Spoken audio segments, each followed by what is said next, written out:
Praise the Lord. The best wishes to you and your family members in the name of God.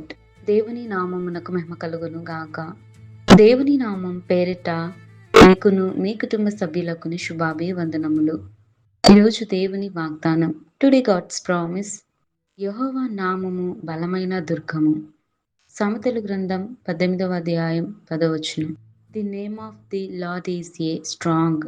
The book of proverbs chapter 18 verses 10.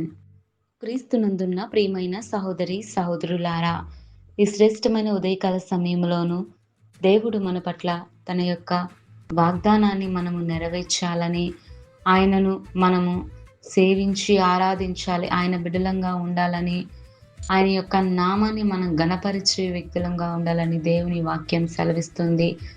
చూడండి, సొలొమోను కూడా దేవుని యందు భయము కలిగిన వాడే, దేవుని యొక్క నామాన్ని గూర్చి దేవునిని ఆరాధిస్తూ స్తుతిస్తూ మహిమపరిచే వ్యక్తిగా ఉన్నాడు. మరి మనము కూడా దేవుడు తెలియచేసినటువంటి వాగ్దానాలను, దేవుడు మనతో మాట్లాడుతున్న ఆ యొక్క వాక్యానుసారమైన మాటలను మనం గైకొనాలి. అవి మన పూర్ణ హృదయముతోటి ఆయనను ఆరాధించాలి. యెహోవా నామము బలమైన దుర్గము అనేది మనము గ్రహించుకోవాలి.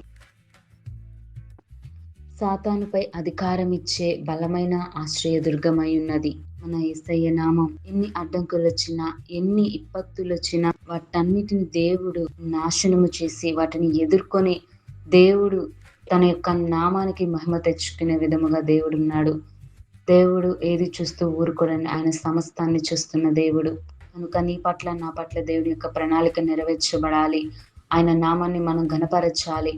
అన్ని నామముల కన్నా పై నామం యేసయ్య నామం అని ఆయనను నామాన్ని కీర్తించి ఘనపరిచే విడలంగాను నీవు నేను మనమందరములు కూడా ఉందుము గాక. ప్రార్థన.